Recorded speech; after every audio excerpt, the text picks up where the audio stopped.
Now, we were just kind of joking a little bit about Book of Boba Fett, that it hasn't, I don't hate the show, and I'm still kind of on the fence about it. I mean, there's been 4 episodes. There are 2 episodes I liked, 2 episodes that I didn't. So I think the jury's still out on Book of Boba Fett. We'll see where it goes. But, you know, even though The Force Awakens was a triumph of a movie, the best Star Wars movie since the original Star Wars trilogy, Rogue One close behind it. But the reality is, too, a number of the new Star Wars films have not hit so well with people. For instance, The Last Jedi. I like The Last Jedi, but I had problems with it. I hated The Rise of Skywalker. I've been kind of iffy on Book of Boba Fett, but Mandalorian's been doing great. It seems like the one place that there is some pretty good strength as far as Star Wars goes, it seems to be in the realm of video games right now.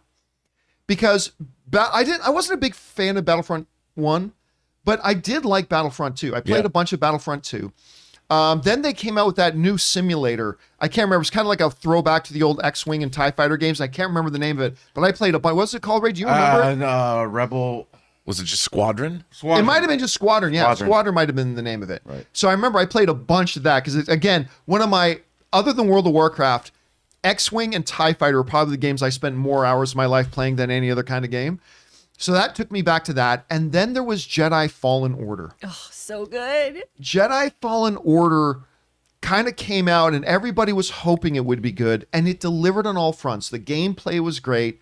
The characters were fun. But the story was wonderful. Mm-hmm. They actually told a really great, compelling story.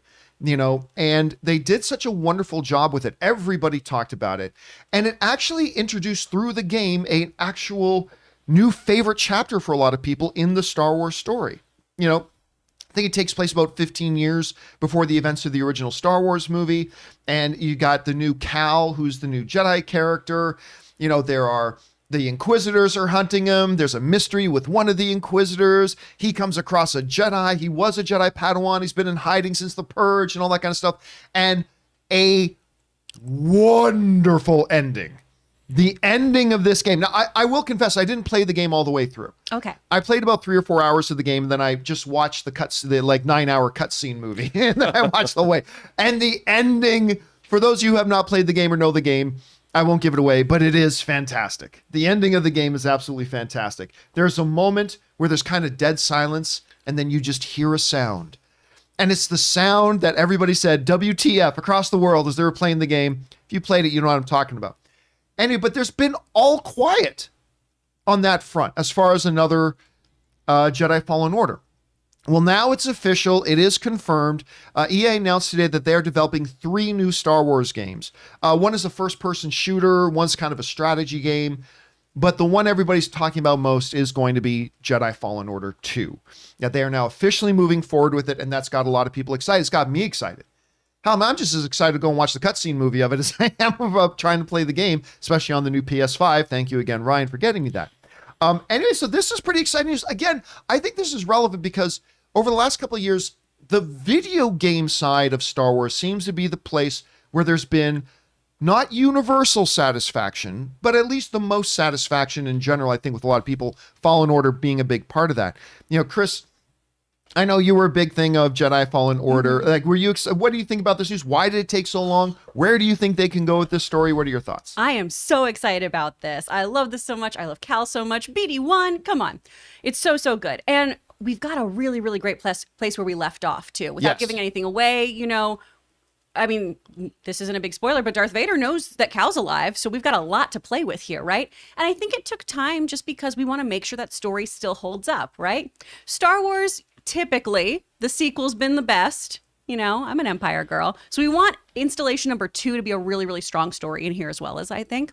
And we want to make sure all of our graphics and everything are up to snuff, too. So I'm glad they've taken their time, but I'm very excited for this story. I still remember, Ray, I don't know if you remember this, but the first time they showed off gameplay for Fallen Order and a lot of the mechanics in it and the way things worked, and we were like, oh my God.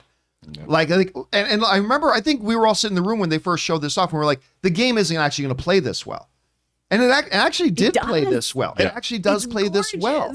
And it's caught on with a lot of people. Rob, when you take a look at this, like, what do you think it is about this game and this story that has kept people excited about it and are going to be excited for the sequel? Well, you know, I think Star Wars, you pointed out that Star Wars has always had pretty good success in video games, and they've managed to create like, what was the name of the character in Shadows of the Empire? Kyle Katarn? Kyle Katarn? I can't remember the actual Yeah, name. but I even like that guy. And that was what, in the 90s?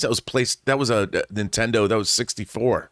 Wow. And when I played this game, I was a Force Unleashed guy. Did you ever play Force Oh, Unleashed? yeah. I love Force Unleashed. And Fallen Order, I thought it was beautiful. It was really compelling, and it was fun to play. So what's not to love? And the fact that you have all of this Star Wars iconography, and I'm looking forward to a second version of it. I have a PlayStation 5 now. Oh, am I the only congrats one here who on- still doesn't have one? This is horseshit. You know, the Force is like one of the best. I got one from a friend of mine up in Seattle. Oh, I got mine from a friend too. He also so I got got me lucky. an Xbox. I need better friends. I think that's the issue here, Chris. That's what Boba Fett's doing on that planet. He's giving everyone PS5. He's handing out PS5. Why rule with fear when you can rule with PS5? I will befriend all I of would you. follow him We into can have battle. multiplayer. You know who's going to love the PS5s and giving out? Then Mos Espa Vespas. Them kiddies love the PS5. Well, Boba where's Fett. yeah, that's going to be the kids game, the racing game, the Mos Espa Oh, yeah. Vespas, for the Oh, there you go. for the This kids is the new game. pod racing. Because you're in a universe of like swoop bikes and speeder bikes. So hey, how about those Vespas? They'll get you where you're going. Anyway, guys, the question is for you. Why do you think, and what is it that you think about Jedi Fallen Order that has really kind of, again, not universally, but for most Star Wars fans, really left them satisfied and excited for this follow-up part? What are your expectations for it? Whatever you guys are thinking, jump down to the comment section below and let us know your thoughts.